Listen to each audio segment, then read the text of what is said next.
एक बात हमेशा ज़िंदगी भर याद रखना है मेरे दोस्त, किसी को धोखा ना देना।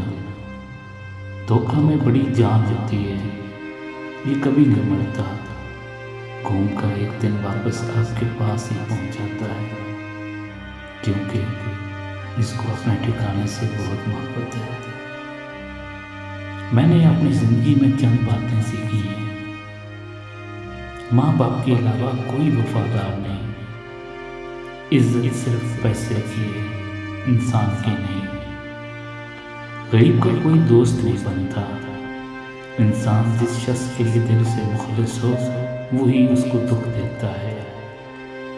लोग अच्छी सीरत की बजाय अच्छी सूरत को तरजीह देते हैं। ये अशफाक अहमद ने बहुत गहरी बात कही है।